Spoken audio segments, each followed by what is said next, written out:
सही लक्ष्य वो होता है जो आपके भीतर की कमजोरियों को तोड़े। आपके भीतर जो कुछ ऐसा है कि खत्म होना चाहिए, लक्ष्य बनाओ जो उसे खत्म ही कर दे।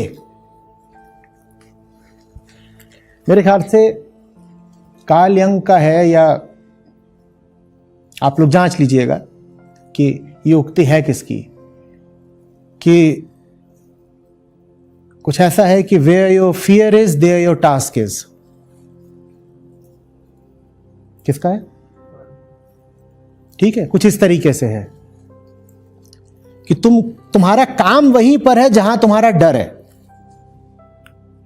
तो पहले क्या देखना है कि मेरे भीतर का डर, माने मेरी कमजोरी, मेरी गंदगी, मेरे झूठ, ये सब कहां पर है, और उनको देख लिया तो उससे निर्धारित हो जाता है कि तुम्हारा काम कहां पर है।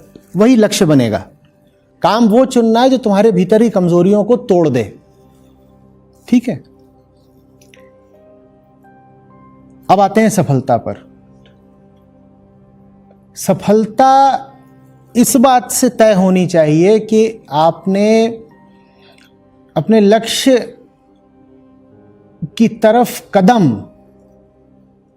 किन चुनौतियों का सामना करते हुए बढ़ाया।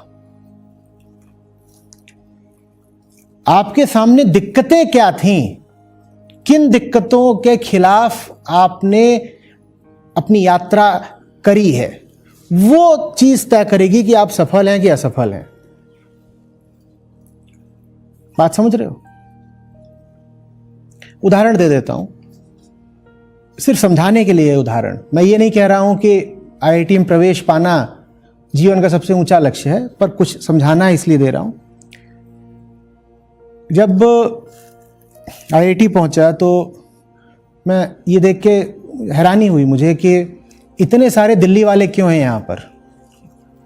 भाई, देश की जनसंख्या का कुल 1.5%, बहुत कहोगे एनसीआर ले लोगे पूरा तो 2% रहता है दिल्ली में, एनसीआर में। लेकिन 1995 में आईआईटी के बीटेक बैच में कुछ नहीं तो 15%, 20%, शायद 25% दिल्ली वाले थे।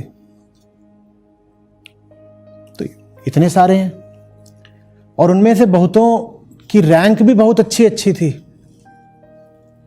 टॉप 100 में बहुत सारे थे,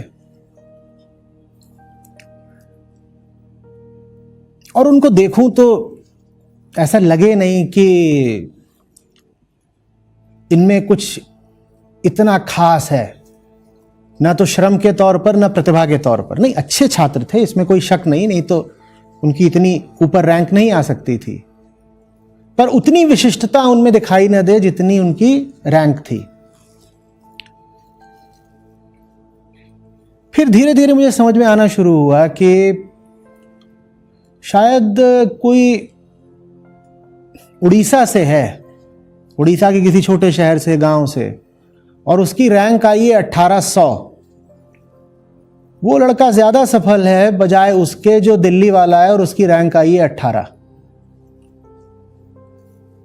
बात समझ में आ रही है? वो उड़ीसा वाले को ये तो छोड़ दो कि बहुत अच्छी कोचिंग मिली थी। अब यहां दिल्ली में एक से बढ़कर एक टॉप कोचिंग है जहां सब कुछ ही खोल कर रख दिया जाता है।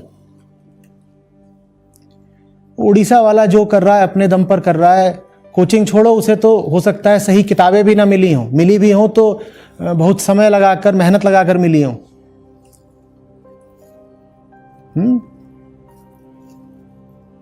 दक्षिणी दिल्ली का कोई लड़का है जो उच्च मध्यम वर्गीय परिवार से, बिल्कुल खाता पीता,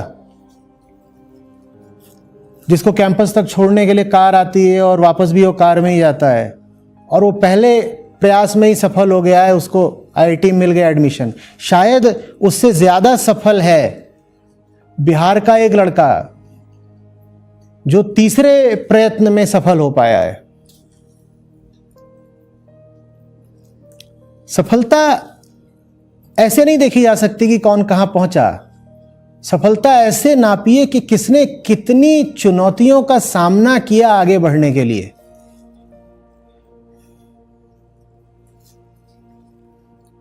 एक है जो इंक्लाइन पर दौड़ रहा है, ऐसे चढ़ाव पर, और एक है जो समतल जमीन पर दौड़ रहा है। आप दोनों की सफलता इस आधार पर नापेंगे कि दोनों में से दूरी किसने ज्यादा तय करी, तो बेवकूफी हो जाएगी ना। What are the odds? चुनौतियां क्या थी, बाधाएं क्या थी? तुम जितना भी आगे बढ़े हो, उतना आगे बढ़ने के लिए तुमने कितना जीता है, कितना श्रम किया है।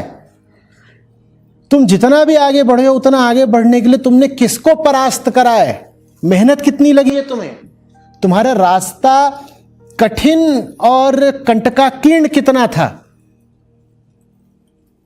यह चीज तय करेगी कि तुम सफल कितने कहलाओगे।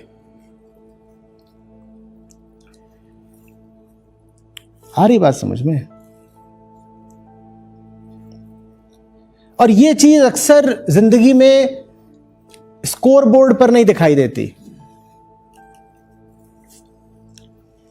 वो नहीं पता चलेगा, एक की रैंक 1800 दिखाई देगी, एक की 18 दिखाई देगी।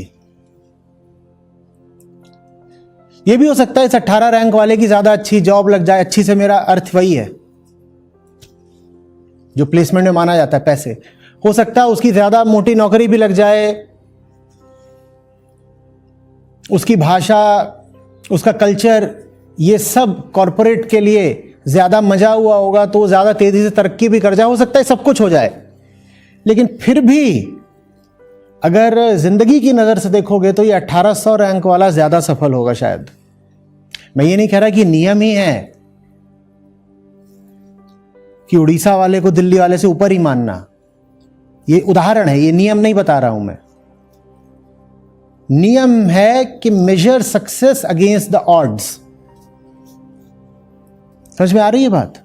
अपने आप से भी यही पूछा करो, जो कुछ मैंने पाया है कितनी चुनौतियों को हरा कर पाया है। अगर चुनौतियों को हराए बिना पा लिया है तो बेकार।